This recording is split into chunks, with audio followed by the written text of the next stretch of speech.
Traffic update naman po tayo. Posibleng makaapekto sa mga biyahero ang rehabilitasyon ng bagong Calzada Street sa Taguig.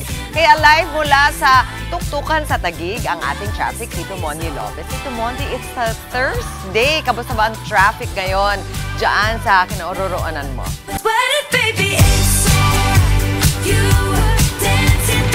One way. Yes, Mami Chiki. Good morning, Mami Chiki. Ito na, up. Ito na, Mami Chiki, good morning sa'yo. Team Commute na, nako, walang closure sa kanilang mga ex. Nako, sagot ko na kayo. Hindi nga yung closure nyo, kundi road closure. Gaya nito nasa unahan ko, ang laki-laki.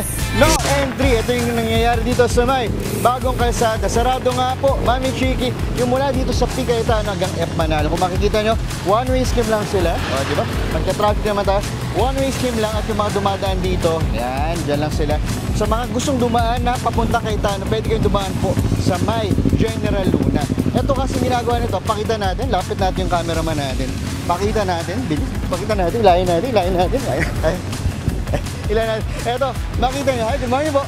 So ito yung mga ginagawa na daan, itong part na to, kaya one-way scheme lang siya. Ang nakakaano rito mga kapatid, may nakita kami, nako, hindi namin nabidyoan, pero nakita namin, may mga kotse na dumadaan dito. Eh di ba sarado nga, kaya mga kapatid, kapag sarado, huwag nyo nang daanan kasi kapag patuloy yung dinadaanan ito, imbis na matapos agad, eh di mas lalong tumatagal. Kasi nga, di ba natigil na nga nyo ito nung March kasi nga nagkaroon ng election ban lang. Pero nag-resume ng September, target na matapos ito ng March 13. Kaya mga kapatid, makiisa tayo, huwag kayong dadaan dito.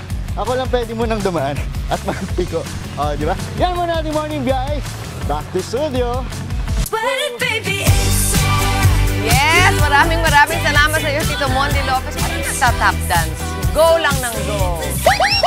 Mga kapatid, Monty Lopez po, manatiling updated sa lagay ng trapiko sa mga pinakaabalang kalsada sa Metro Manila. Mag-follow at subscribe na sa social media pages ng News 5.